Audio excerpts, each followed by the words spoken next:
안녕하세요. 방구석구입니다. 자, 오늘은 타격기에 대한 얘기를 한번 해볼 텐데요. 타격기는 말 그대로 때리는 무기잖아요.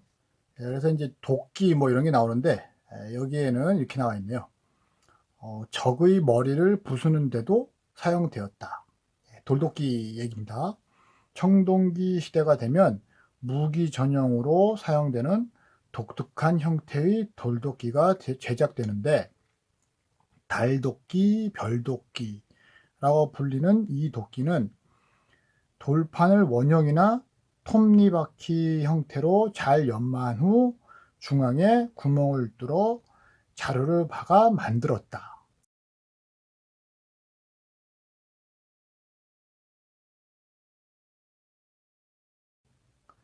신기해요.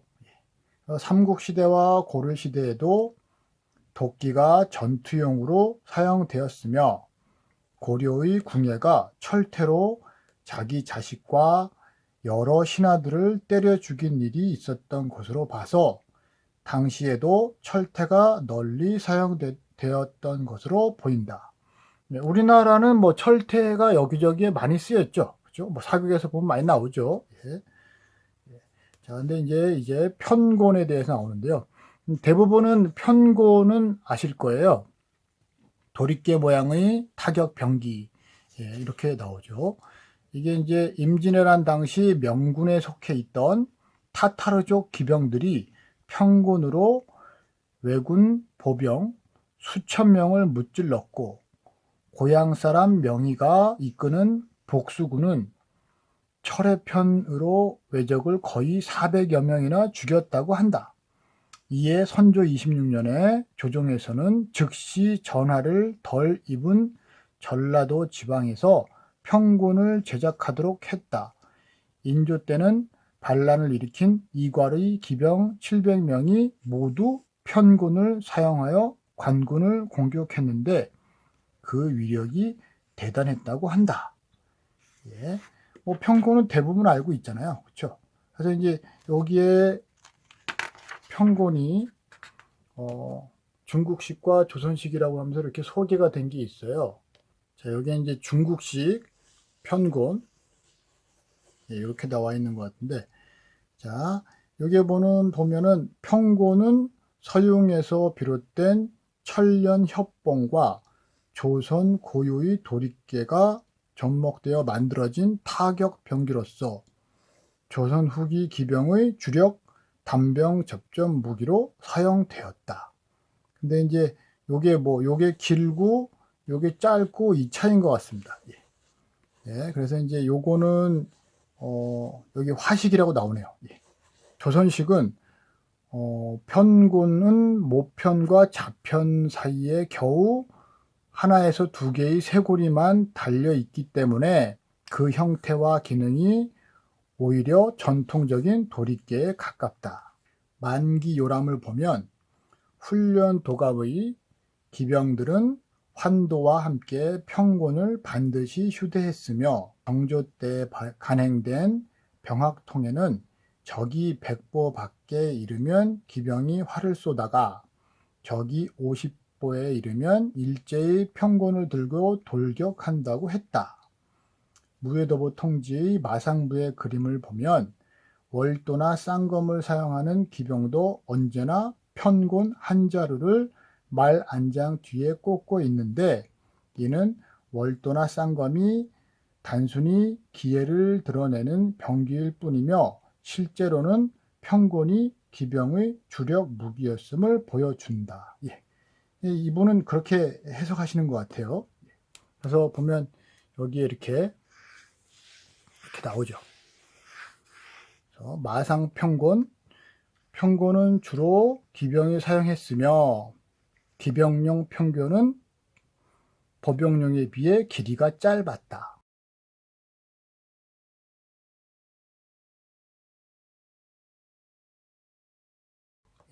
그러니까 이런 걸로 머리를 치면, 머리가 뭐 아무리 투구를 써도 띵 해가지고 쓰러지거나 뭐 그렇게 됐겠죠. 그래서 이익의 성호사설에서 나와 있는 게 조청이 등장하니 국노가 무용지물이 되고 도릿개가 등장하니 칼이 무용지물이 되었다 했을 정도로 조선 후기에는 평곤이 중요한 무기로 자리 잡았으며 무과시험 과목에 포함되기도 했다. 이렇게 돼 있네요. 그러니까 뭐 지금도 이런 거 들고 나가면 어떻게 보면 칼보다도 무섭지 않을까. 왜냐면 뭐 칼은 뭐 잘 찔리면 뭐 회복이라도 할 수 있겠지만 이거는 머리 맞으면은 박살이 나겠죠.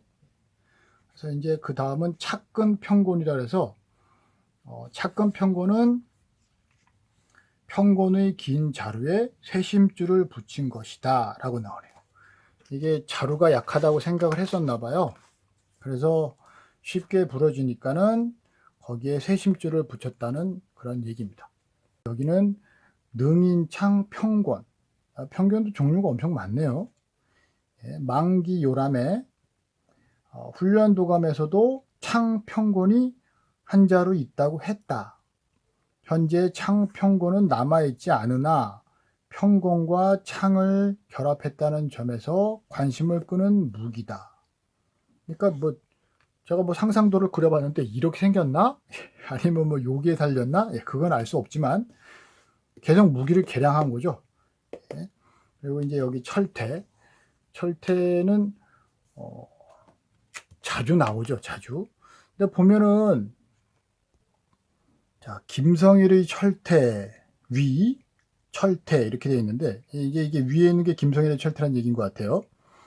조선시대에는 철퇴가 병기로 사용됐을 뿐만 아니라 여러 차례의 정변 시의 암살 무기로도 사용되었다. 철퇴는 특히 갑옷을 입은 적에 대해서도 효과적인 무기였다. 전쟁 기념관에 소장되어 있다고 합니다. 그러니까 보면은 정몽주, 그러니까 고려 말에 정몽주 철퇴로 죽였죠. 그 다음에 세조 김종서 장군을 또 철퇴로 죽였죠. 그렇죠? 그러고 나서 살생부 써가지고 온 사람들도 다 철퇴로 때려 죽였다 그러고 그 앞전에는 저것도 있네요. 관심법 누가 기침을 하였는가. 뭐 거기서는 뭐 몽둥이라고 나오지만 어쨌든 이런 쇠 몽둥이 같은 걸로 때렸겠죠. 이런 걸로. 그러니까 이거를 봤을 때 알 수 있는 거는 이 갑옷, 일명 갑주라고 하는 게 창이나 칼로 찔러서 뚫고 들어가지가 않으니까 이걸로 그 갑옷 아래에 있는 알맹이를 부시겠다는 거죠. 그러니까 머리 같은 데 맞으면은 아무리 갑옷이 튼튼해도 안에 있는 머리는 깨지지 않았을까 라고 하는 게 제 생각입니다. 중종 5년에 삼포외란이 일어나자 서울에 와 있던 외인 10명을 10여 명을 철퇴로 쳐 죽인 기록이 있다. 하지만 철퇴는 도검에 비해서 치명도가 높은 편이 아니고 다만 갑주에 대한 공격력이 우수한 것인데 조선시대에는 갑주의 중요도가 서양만큼 크지 않았기 때문에 철퇴가 정규전에 널리 사용되지 못했다. 근데 뭐 어쨌든 삼포회란 났을 때 서울에 있는 외인들을 쳐 죽였다. 그쵸? 쳐 죽였다. 다음은 이제 쇠도리깨인데요.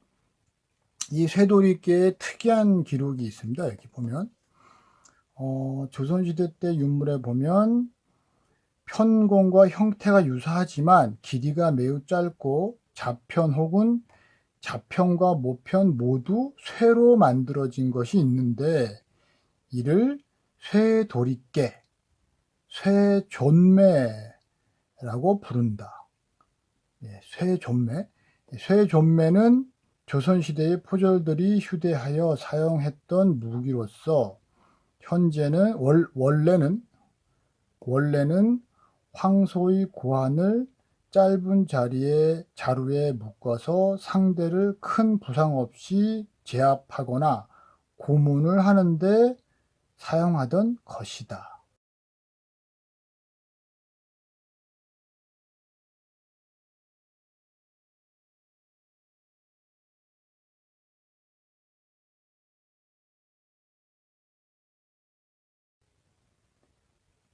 무쇠로 만든 쇠존매는 황소의 고환 대신 쇠로 만든 다이아몬드형의 추 한 개나 혹은 두 개의 가는 철봉을 달아 범인을 타격할 수 있게 만들었다. 이거를 맞으면 사나? 사람이? 이게 죽을 것 같은데? 죽을 것 같은데? 여기 조선시대 다양한 형태의 철퇴와 쇠도리깨가 제작되어 주로 권세가의 하인들에 의해 사용되었다. 쇠도리깨, 철퇴, 사슬철곤. 그러니까 이게 다, 예, 요거는 뭐 거의 뭐 서양에 있는 그런 것 같아요. 이거 맞으면 죽을 것 같은데, 그쵸? 철편에 대해서. 자, 철편은 조선시대 무기 중 적을 타격하는 데 사용된 긴 쇠막대를 철편 혹은 쇠몽둥이라 한다.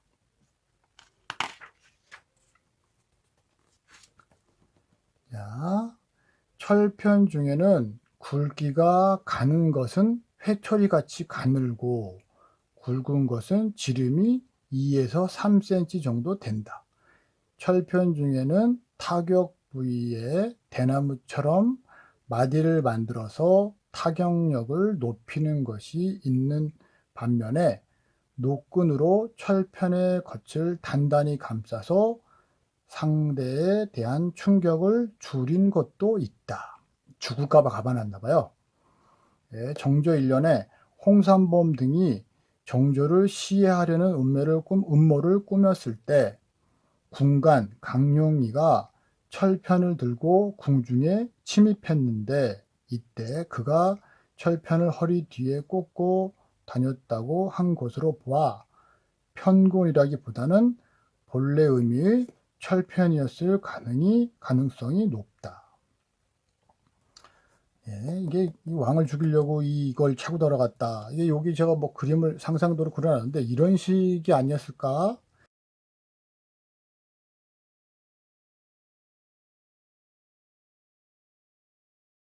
그래서 정조 5년에는 북도 무사 주팽령이 허리에 철편을 꽂고 임금이 계신 전정에 들어온 일로 구금되었는데 그가 말하기를 북도에서 올라올 때 도적을 맞고 몸을 보호하기 위해 허리에 꽂고 왔다가 그대로 전정으로 들어온 것이라고 했다. 철편 중에도 특히 타격 부위 단면이 사각형인 것을 철간이라고 하는데 이는 철간의 모습이 종이가 발견되기 이전에 글을 쓰는 데 사용되었던 대나무로 만든 죽간과 유사하기 때문이다. 그래서 결례특권협회에서 하고 있는 그 호패술 있죠? 어떻게 보면은 호패술이 이 철간에 변형된 모습의 도구인 거죠. 예. 이렇게. 그러니까 죽간이면 우리가 대부분 알잖아요. 이렇게 길쭉해가지고 이렇게 글씨 이렇게 쓰는 거. 근데 이제 그거가 쇠로 돼 있다는 거죠. 쇠로 돼 있고 가볍게 이렇게 뒤에다가 허리춤에다 찰 수 있을 정도로 휴대하기 편했다는 거 보면, 네. 그리고 뭐 도적을 맞고 뭐 몸을 보호했다 이런 거 보면 뭐 충분히 비슷한 무기라고도 생각할 수 있을 것 같습니다.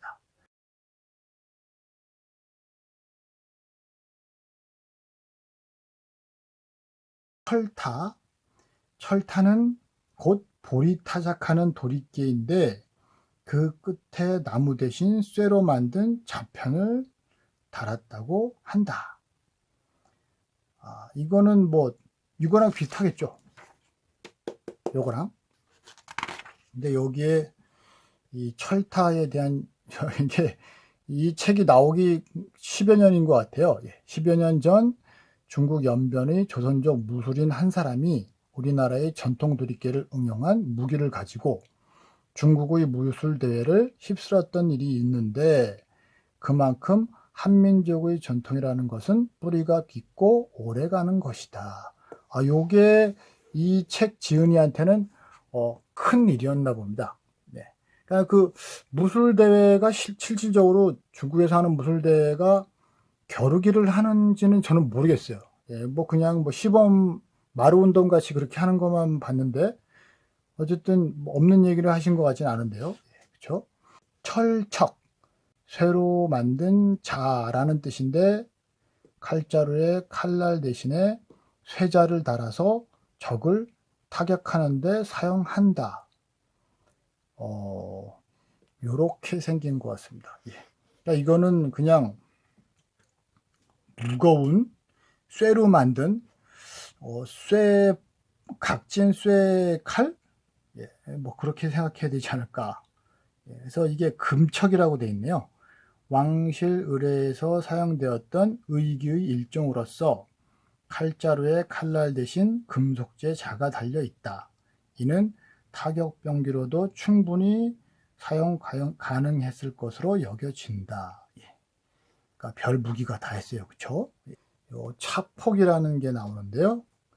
국왕을 시위하는 군사들이 지니는 의장용 철퇴로서 그 머리가 참외 모양을 닮았다고 해서 과라고도 한다. 이렇게 생겼네요. 예. 뭐 이것도 뭐 맞으면 뭐 그냥 참 별 무기가 다 있어요. 도끼. 자, 도끼하면 우리가 다 알고 있는 삼국시대에도 도끼는 주요 병기의 하나로 사용되었으며 당시 주로 낙마한 적의 철기병을 타살하거나 적의 방패와 성체를 파괴하는 데 사용했다. 고려시대에는 서경의 반란을 진압할 당시 관군에 응모한 승병 관선이 큰 도끼를 들고 앞장서서 적 10여 명을 죽이니 관군이 승세를 타서 크게 적을 격파했다는 기록이 있다. 조선시대 때도 군사들이 다 이렇게 휴대를 했는데 이게 군권을 상징한답니다. 이게. 예. 그래서 여기가 금월부와 금작자, 항이스리. 이름이 이쁜데? 항이스리? 자, 세종실록과 여러 의궤에는 의장용 도끼가 소개되어 있다.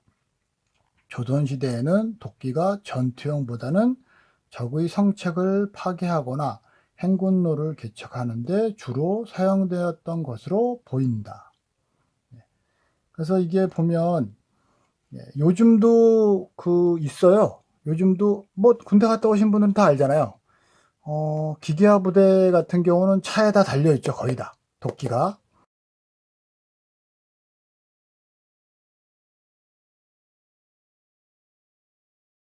곤방은 원래 굵은 자루에 무게를 이용하여 갑주를 입은 적이나 말의 머리 혹은 방패를 내리치는 나무 몽둥이다.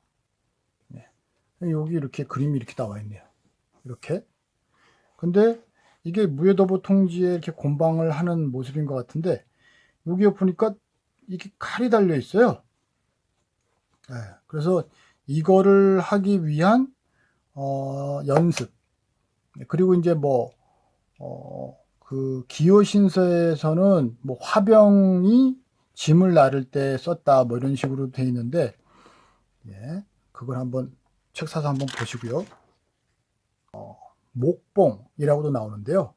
목봉은 조선 초기부터 무기로 널리 사용되었다. 대구를 방비하는 전선에서는 항상 목봉을 준비했고 임진왜란 때 서북면의 백성들이 외적을 물리치는 데는 각이 있답니다. 각이 있는 목봉인 능장이 사용되었다. 그러니까 각이 있는 거 본 것 같긴 해요.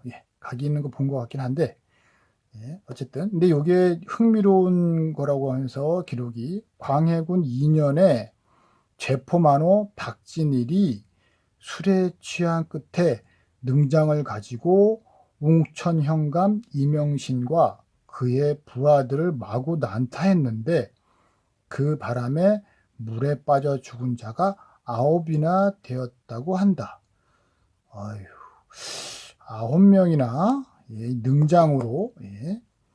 그래서 이게 일반적으로 곤봉이라고 읽는 한자를 여기에서 굳이 곤방으로 읽는 것은 무에도보통지 언해본의 이를 중국 발음을 따라 곤방이라고 했기 때문이다 라고 하는데, 그러니까 곤방하고 이 능장하고는 약간 차이는 있는 것 같습니다. 각이 있고 없고 뭐 그 차이인 것 같은데요. 소림사 영화 보면 많이 나오잖아요. 봉술, 일명 봉술이라고 하는 거. 그리고 이제 여기 육모곤, 육모방망이라고 하죠. 박달나무로 만든 6모가 되도록 옆면을 깎아서 타격력을 높였다. 이게 6모가 이렇게 되게. 그러니까 한마디로 둥근 것 같지만 거기가 이렇게 각이 져 있는 거죠. 둥근 것 같지만 요거는 육모방망이는 범인을 제압하는 데 사용되었으나 나조림을 표시하는 상징으로서의 의미가 더 컸다고 생각된다. 그래서 뭐 암행어사 출도요 하면 이거 들고 가잖아요. 이거.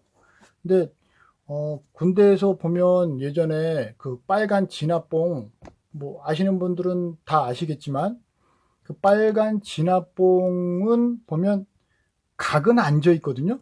근데 그 빨간 진압봉 맞아도 머리가 터지죠. 근데 이거는 각까지 전화가지고 맞았으면은 아마 머리가 찢어지지 않았을까. 맞은 부분이. 그래서 참 조선시대 때 이런 걸로 사람을 제압했다는 게. 지금은 뭐 솔직히 이것만 들고 있어도 짧은 칼 들고 흉기 난동 부린다 그러면 이걸로 머리 한 대만 맞으면 한 방에 갈걸요? 그렇죠? 여기 유성추라고 나오는데요. 유성추는 단구 첨록의 기계 부록편에 당시에 조선에서 사용되던 투척용 철퇴인 유성추에 대한 기록이 있다. 투척용 철퇴랍니다.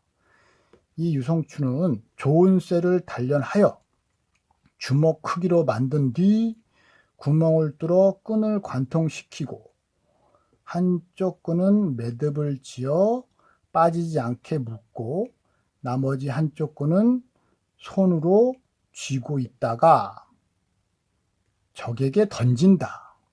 손으로 쥐고 있다라기보단 뭐 손목이나 손가락 같은 데 걸지 않았을까 생각됩니다.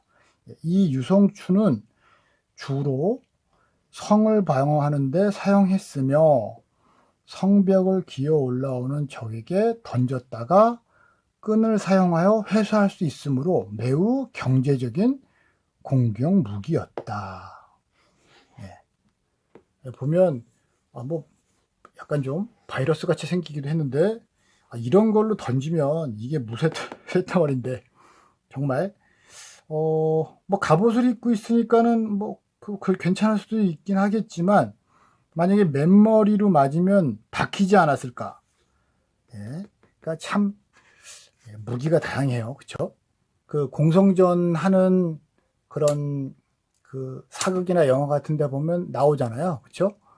근데 거기에서도 보면 이런 거를 본 적은 없는 것 같아요. 저도 이거 진주박물관 갔을 때 본 것 같아요. 실물을. 근데 뭐 하도 흥분해가지고 총 본다고 하도 흥분해가지고 기억이 잘 안 나는데 이런 것까지 만들어서 이 사용을 했다는 거 보면 조상들이 머리가 굉장히 좋았던 것 같아요. 그리고 효율성을 강조하고 그랬는데 이거를 아직도 약간 패배주의에 쩔어가지고 우리 조상들의 이런 슬기와 이런 장비들에 대한 평가가 아직도 좀 잘 안 되는 게 좀 아쉽긴 합니다.